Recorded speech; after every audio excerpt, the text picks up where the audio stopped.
বিএনপির কেন্দ্রীয় সাংগঠনিক সম্পাদক মাহবুবুর রহমান শামীম বলেছেন, সংস্কারের নামে দেশের নির্বাচনকে দীর্ঘায়িত করা হচ্ছে। চারদিকে মানুষ নিরাপত্তাহীনতায় ভুগছে। বিএনপির ভারপ্রাপ্ত চেয়ারম্যান তারেক রহমান ৩১ দফা সংস্কারের কথা আরও ২ বছর আগেই বলেছেন। তারেক রহমান ছাত্রদের পাশে ছিল বলেই ছাত্র জনতার আন্দোলন সফল হয়েছে, কারো একক নেতৃত্বে হয়নি।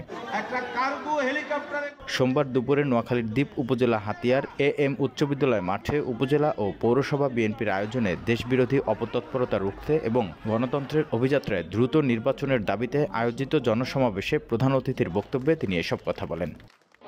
আজকে তাহলে যে সংস্কারের কথা বলছেন, প্রথম সংস্কার হলো যে নির্বাচনের ব্যবস্থা করতে হবে।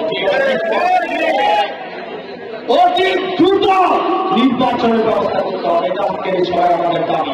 এই নেতা বলেন, আন্দোলন হয়েছে দীর্ঘ ১৬ বছর যাবৎ। মামলা, হামলা, গুমের মধ্যে দিয়ে বিএনপি মাঠ তৈরি করে দিয়েছে বলেই ৫ আগস্ট হয়েছে। ক্ষমতায় থাকার জন্য এই সরকার সংস্কারের নামে কালক্ষেপণ করছে। প্রথম সংস্কার হলো দ্রুত নির্বাচনের ব্যবস্থা করা। উপজেলা বিএনপির সভাপতি AKM ফজলুল হক খোকনের সভাপতিত্বে জনসভায় প্রধান বক্তা ছিলেন জেলা বিএনপির সাধারণ সম্পাদক অ্যাডভোকেট আব্দুর রহমান।